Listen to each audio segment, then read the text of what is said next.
outside the door with the key. Whatever was inside heard me again because once more it threw itself at the wood. It seemed to shake the whole hallway. The wailing was more insistent now. I fit the key in the lock and bam! Again, it threw itself against the door, threatening to shatter the whole thing and shaking me to the core. I swallowed hard.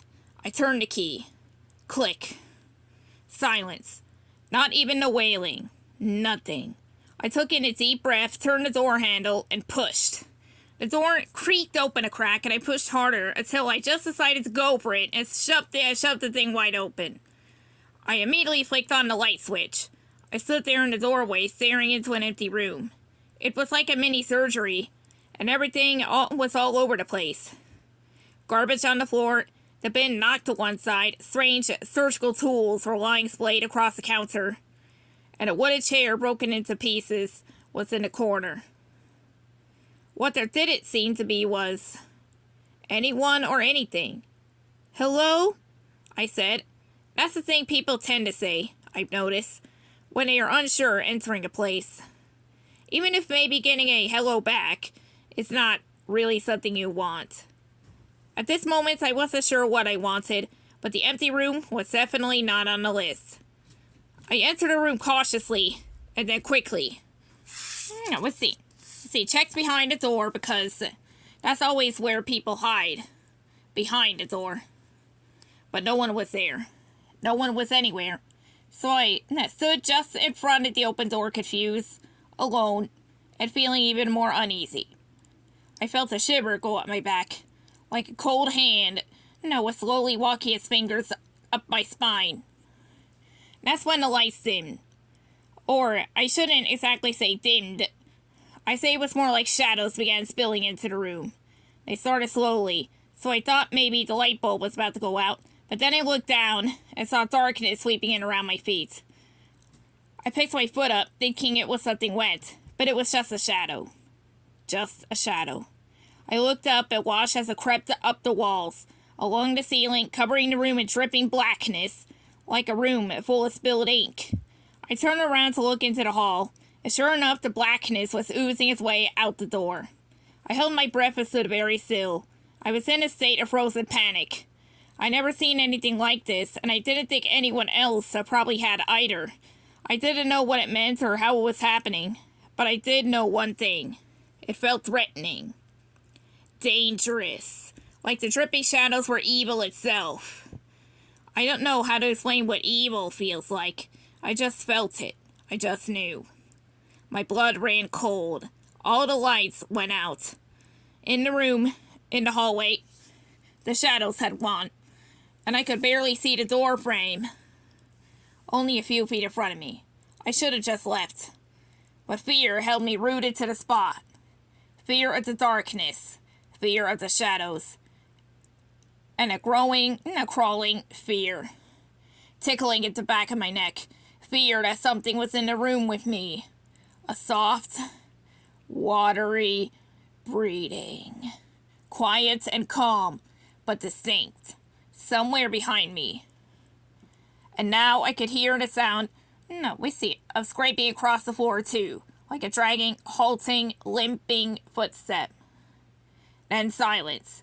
There was a sudden crash as something landed, on the counter behind me. Then the tinkling of metal hitting the floor. The surgical tools, I thought, sharp, precise blades on the floor. Still, I couldn't move.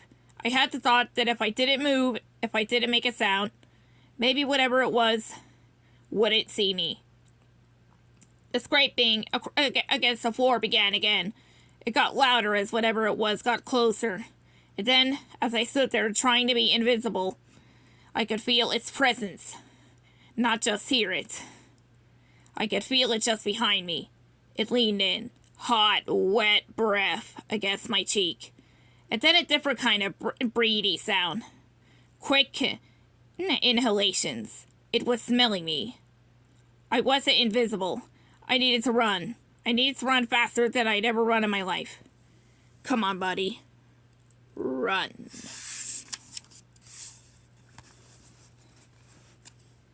Run! I moved towards the door. uprooting one of my feet like I was pulling it out of thick mud. I reached for him with my arm for the door frame to try to pull myself farther.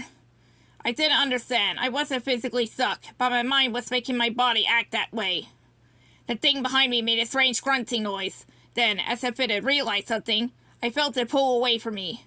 There was a sudden weight on my back, pushing me forward, followed by the sound of heavy footsteps running past me. I was shoved and fell hard to the ground. It had the same force that I seen against the door, and it knocked the wind right out of me. But I didn't stay face to floor for long. I was up quick. Finally, my mind unstuck, my feet and I ran out into the hall after the sound of footsteps. In a daze, I looked up and down. One side was a dead end, the other was a corridor that led back to the waiting area. There was nothing.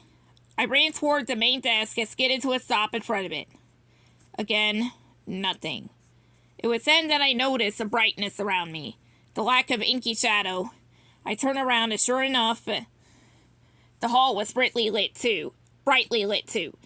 Panting slightly, I walked slowly back to the room. No shadows. Nothing. I rubbed my hands together, realizing now, they stung from the fall. And noticed the torn knee in my trousers. Now I was one shirt to two sets of trousers down. I only had the shirt on my back that was clean and put together enough for work. That shouldn't have bothered me just then, out of all things, but it did. A wave of exhaustion wrapped my fear up in a hug. Wandering through New York City at night, my only thought was to get home. Staring into the dark shadows down alleys, through grated storefronts. I felt a sense of dread, unlike anything I'd ever known. I didn't understand what had just happened. Nothing had been in that room, and yet something had been breathing on me, had pushed me. Had it been a trick of the mind? Was I that tired? Had I fallen? Had I tripped over myself? It wouldn't have been the first time. Clown feet. They'd teased me in school. But what about the sounds? The rattled door? The growing shadows? That had been real. More than real. Those shadows were alive, I was pretty sure. Breathing. Existing. It wasn't a dream. It wasn't a lie. I had heard sounds. I had seen the door shake, and I had been pushed to the floor. All of that had happened. I knew it had. I wasn't going to doubt my mind. I was so sure of my mind back then. I remember that feeling. It's almost like I'm feeling that feeling again. I walked all the way home. It took me just over an hour, but I needed it. I needed the time to settle my nerves. To get into that familiar rhythm. To see other people just being people and not being nightmares. The shadows stalked me, but I was a fast walker. And by the time I got home, the dread was very small and the exhaustion had taken over. This was good. I just needed to sleep. I climbed up the stairs and slumped into our darkened apartment. Everyone had gone to bed. Good. I didn't feel like talking with my grandfather, trying to make Ma feel like everything was okay. I carefully opened the door to my room so that I didn't wake the old man, lying there on his side of the bed with the street light illuminating his face. He looked almost like a corpse. I wondered if he was breathing. I couldn't help myself.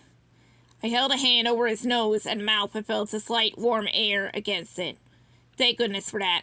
I sat down on my side of the bed, facing the closed door, and had an image again at the locked door of the studio.